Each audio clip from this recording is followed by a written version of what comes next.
তুমি বুঝি রাজকুমার? ও, রাজবাড়িতে থাকলেই বুঝি রাজকুমার হতে হয়? এখানে এসছি কাজে। আবার চলে যাবে? হ্যাঁ, কাজ ফুরিয়ে গেলেই চলে যাব। রানীমা, আপনাকে কি ছবি আঁকতে দিলেন? কোনো মেয়ের ছবি কি? এখনো বলেননি, বলবেন? একটা বিশেষ ছবি আঁকবার জন্য আমি তোমাকে আনিয়েছি। একটি মেয়ের মুখ। ছোটবেলায় সকলে বলতো সে মায়ের মুখ পেয়েছে, তাই তার মায়ের মুখ থেকে কল্পনায় তার মুখ আঁকতে হবে। সেই মেয়েটির মায়ের কোনো ছবি আছে? আছে, তবে সে কাজ আরম্ভ করতে হবে বিশেষ একটি মুহূর্ত থেকে। আমি তোমাকে মন্ত্রপুত করে আঁকতে বসাবো। মন্ত্রপুত করে? আশ্চর্য হচ্ছ? আশ্চর্য হবারই কথা বটে।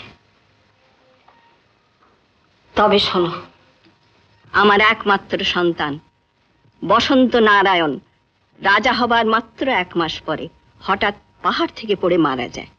তার মৃত্যুতে এই বংশের বিধিসম্মত কোনো উত্তরাধিকারী রইল না। কারণ বসন্ত শাস্ত্র মতে বিবাহ করেনি।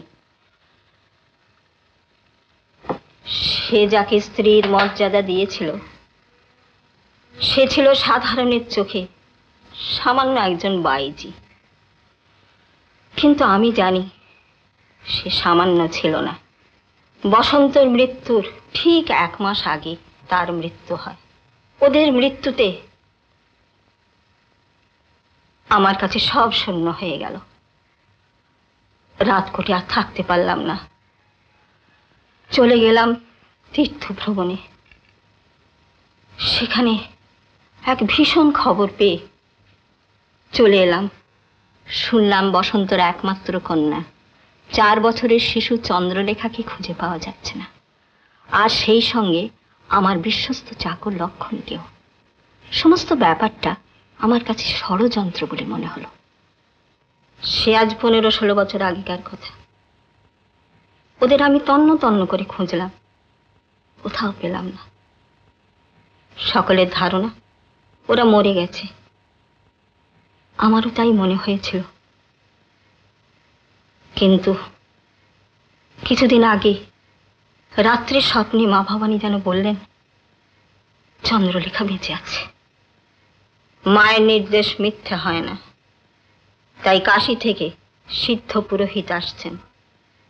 মা ভবানীর পুজো করে আমি কাজ শুরু করব। চন্দ্রলেখাকে আমি খুঁজে বার করবই। তুমি আমাকে সাহায্য করো। আমি সাহায্য করব? চন্দ্রলেখার একখানা ছবি আমার দরকার। সেই ছবি তোমাকে এঁকে দিতে হবে।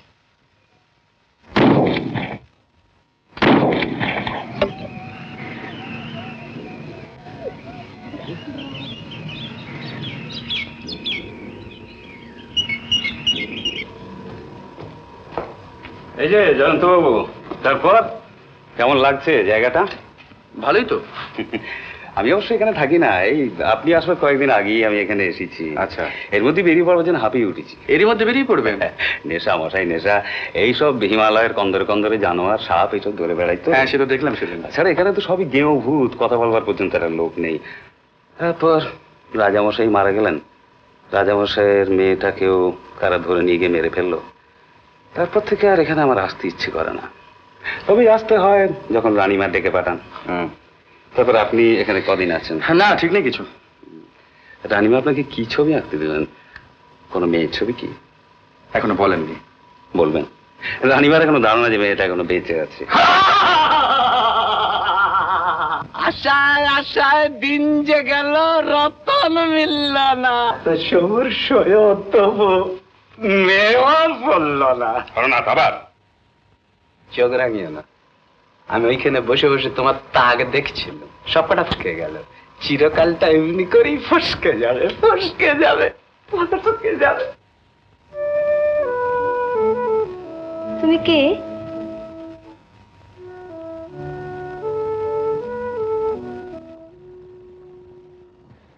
কি কথা বলছো না যে? তুমি কে? কোথায় থাকো? তুমি কে? আমার নাম রাজকুমারী।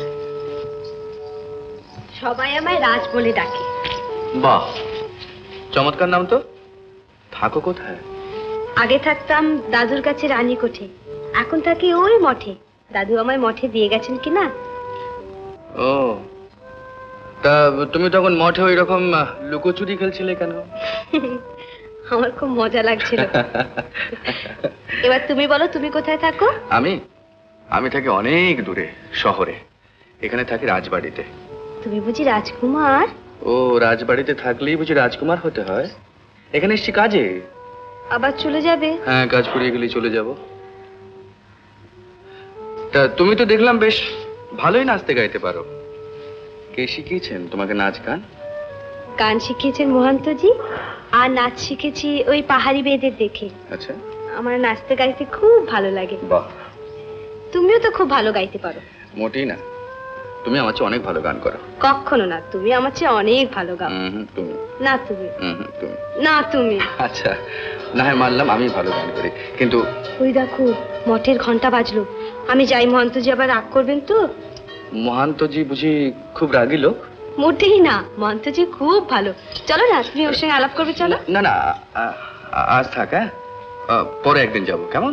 কাল সকালে এসো, তোমায় নিয়ে যাবো, কেমন? আচ্ছা আচ্ছা। ওই দেখো বড় নাচের বাজনা বাজলো। আমি যাই।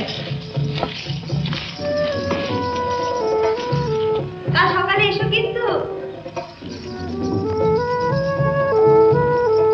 উত্তম কুমারের সেরা সিনেমা দেখতে হলে ডাউনলোড করুন ক্লিক অ্যাপ।